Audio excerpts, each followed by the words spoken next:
আনিশা পিকলুকে টাকা দিতে গিয়ে রানীর জালে ফেঁসে গিয়ে দুর্জয়ের কাছে ধরা পড়ল। হ্যাঁ বন্ধুরা, আমরা এই মনটাই দেখতে পাবো তোমাদের রানী ধারাবাহিকের আগামী পর্বগুলোতে।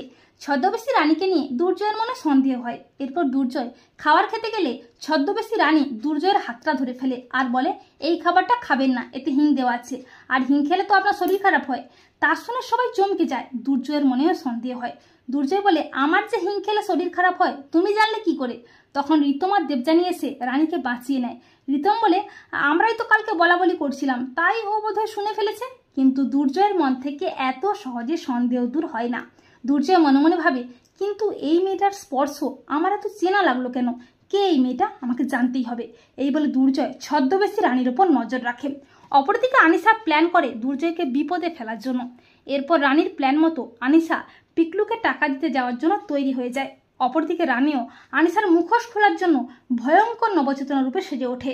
এমনকি পিকলুকে ফোন করে বলে দেয় যে, পিকলুদা, তোমার গায়ে একটা গোপন ক্যামেরা লাগানো থাকবে। এরপর রানী বেরিয়ে পড়ে আর রানীর পিছু পিছু দুর্জয় যায়। অপরদিকে আনিশা তার ভাড়া করা গুন্ডাদের নিয়ে হাজির হয় পিকলুর সামনে। আনিশা পিকলুর মুখোমুখি দাঁড়িয়ে বলে, এই নাও পিকলু, তোমার 2 কোটি টাকা। তুমি যা জানো সবটা ভুলে যাও, কাউকে কিচ্ছু জানাবে না। আর তোমার কাছে যে প্রমাণগুলো আছে আমাকে সব দিয়ে দাও। তখন পিকলু বলে, সেগুলো নিয়ে আপনার কি হবে? আমি আমার টাকা পেয়ে গেছি, এবারে আমার রাস্তা আলাদা, আপনার রাস্তাও আলাদা। তখন আনিশা বলে, আমি জানতাম পিকলু তুমি এইরকমই কিছু একটা করবে, তাই তোমাকে আর বাঁচিয়ে রাখা যাবে না, তোমাকে আমি এক্ষুনি শেষ করে ফেলবো। এই বলে আনিশা যখনই পিকলুর দিকে বন্দুকটা তাক করে, ঠিক তখনই রানী আনিশার দিকে বন্দুক তাক করে।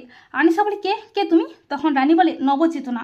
আর দুর্জয় রানীর পেছনে পেছনে এসে আড়াল থেকে সবটা দেখে। আনিশা প্রচণ্ড ভয় পেয়ে যায়। রানী বলে, আনিশা ম্যাডাম, আপনি কি ভেবেছেন আপনার কুকীর্তি কেউ জানে না যে আপনি ডক্টর রানী দেবরায়কে প্ল্যান করে বোম ব্লাস্ট করে মেরে ফেলেছেন? সে খবর আমার কাছে আছে, আমি সব জানি। তখন আনিশা প্রচণ্ড ভয় পেয়ে যায়। আনিশা আমতামতা করে বলে, তোমার কত টাকা লাগবে বলো, আমি তোমাকে সব টাকা দেবো, তুমি কাউকে কিচ্ছু বলবে না। তার শুনে দুর্জয় চমকে যায়।